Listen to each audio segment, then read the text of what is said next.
जंगल में 2-4 दिनों से लगातार बारिश हो रही थी। सारे पक्षी अपने अपने घोंसले में बैठकर बारिश का मजा ले रहे थे।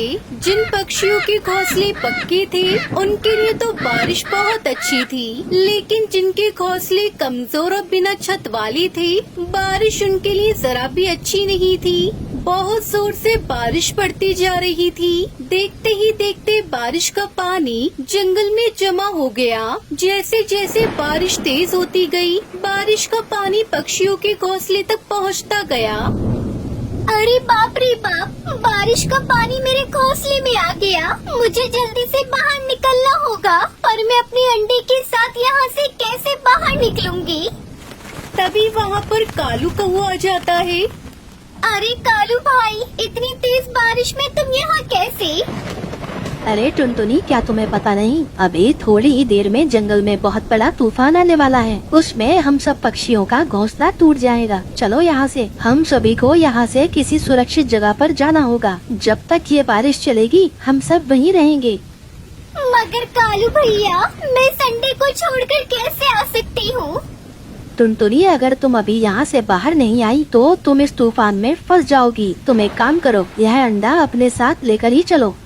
थोड़ी ही देर में टुनटुनी के घोंसले में पानी जमा होने लगा। अरे बाप रे, अब तो हमें निकलना ही पड़ेगा। टुनटुनी अपने अंडों को अपने पंजे में पकड़कर घोंसले से बाहर आ जाती है। जैसे ही वो दोनों बाहर आई, घोंसला बाढ़ के पानी में बह गया। अरे बाप रे, अच्छा हुआ हम समय पर बाहर आ गए, वरना हम सब इस घोंसले के साथ साथ डूब ही जाते। तभी टुनटुनी चिड़िया के पंजे से अंडा फिसल जाता है और बाढ़ के पानी में गिर जाता है। जैसे ही कालू ने देखा कि टुनटुनी का अंडा पानी में बह रहा है, कालू से पकड़ने के लिए बाढ़ के पानी में कूद जाता है। कालू ने अंडे को पानी से बाहर निकालने की बहुत कोशिश की, लेकिन पानी का बहाव तेज होने के कारण वो सफल न हो सका और देखते ही देखते अंडा बहुत दूर चला गया। कालू कौवा टुनटुनी के पास वापस आया। मुझे माफ कर दो टुनटुनी बहन, मैं तुम्हारे अंडे को नहीं बचा पाया। जब तक बारिश चलती रही, सारे पक्षी जंगल के बाहर वाली गुफा में रहने लगे। कुछ देर बाद बारिश कम हो गई। जंगल में भी बाढ़ का पानी धीरे धीरे उतरने लगा। फिर सब पक्षी दूसरे जंगलों से खाना ढूंढने जाने लगे, पर उन सबको खाना नहीं मिलता। फिर वो सब उदास होकर एक आम के पेड़ के नीचे बैठ जाते हैं।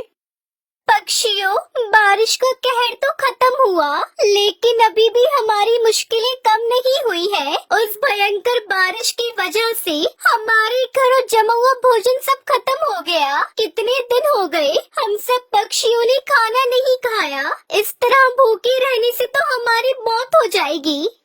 हाँ टुनटुनी बेटा, तुम बिल्कुल सही कहती हो, लेकिन हम सब क्या करें? हमें कुछ समझ में नहीं आ रहा। टुनटुनी, सब पेड़ बंजर हो गए हैं। किसी भी पेड़ पर कुछ भी खाने के लिए नहीं है। दूसरे जंगलों में जाकर देख लिया, मगर वहाँ भी हमें कुछ नहीं मिला।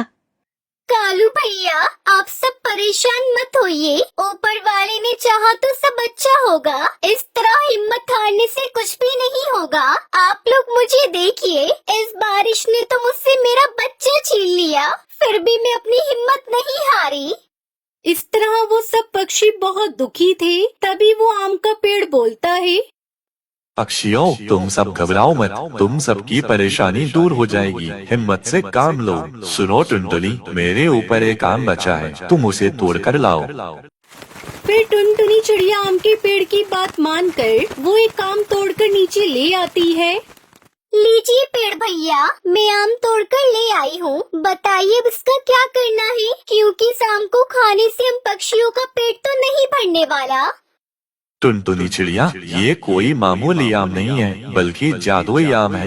ये आम मुझे एक परी ने वरदान के तौर पर दिया था और कहा था मैं इसका इस्तेमाल सिर्फ एक बार ही कर सकता हूँ। इसलिए आज मैं इस आम का इस्तेमाल तुम सबकी परेशानी को दूर करने के लिए करूँगा। सुनो टुनटुनी चिड़िया, इस आम को पकड़कर तुम जिस भी चीज का घर सोचोगी वो बनकर तैयार हो जाएगा।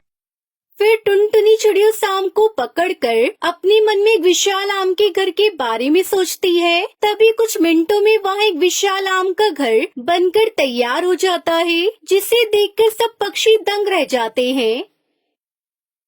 शाबाश टुनटुनी चिड़िया, तुमने अपनी अकल और सूझबूझ का सही तरीके से इस्तेमाल किया है।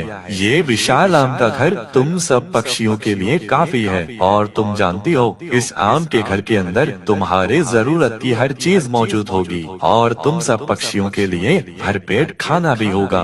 और ये विशाल आम का घर तुम्हें बारिश और बाढ़ जैसी विपदा से बचाएगा। ये सुनकर सब पक्षी उस आम के पेड़ का धन्यवाद करते हैं। शुक्रिया पेड़ भैया, आपने हम सबकी इतनी बड़ी परेशानी दूर कर दी। आप नहीं जानते, अगर आज आप हमारी मदद नहीं करते तो हम सब अपनी जान से हाथ धो बैठते।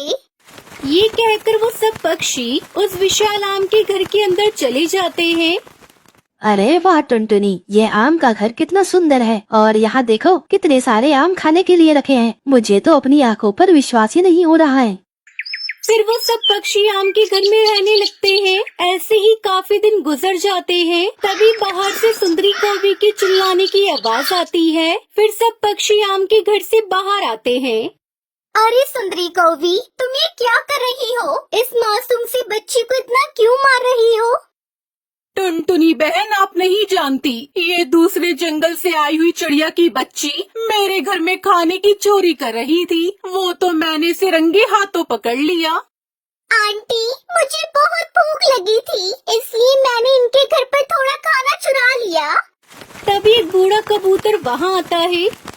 अरे बेटा, तू यहाँ क्या कर रही है? मैं तुझे कब से ढूंढ रहा हूँ। तभी कालू कौवी की नजर उस बच्ची पर पड़ती है। वो उस बूढ़े कबूतर से कहता है, कबूतर काता, ये चिड़िया आपको कहाँ मिली? क्योंकि ये आपकी बच्ची नहीं है। हाँ बेटा, ये मेरी बच्ची नहीं है। ये मुझे नदी किनारे मिली थी। बाढ़ की वजह से वहाँ पहुँच गई होगी, तब से मैं इसे पाल रहा हूँ। ये सुनकर टुनटुनी चिड़िया हैरान हो जाती है। उसे समझ आ जाता है कि ये उसी की घूमी हुई बच्ची है। कालू भैया, मुझे लगता है ये मेरी बच्ची है जो बारिश में बहकर मुझसे दूर हो गई थी। आज ऊपर वाले ने इसे मुझसे मिलवा दिया। मैं बहुत खुश हूँ आज। मेरे पास आओ बेटा। फिर टुनटुनी चिड़िया सुनहरी चिड़िया को गले लगा लेती है और अपनी बेटी के साथ वो आम के घर में खुशी खुशी रहने लगती है।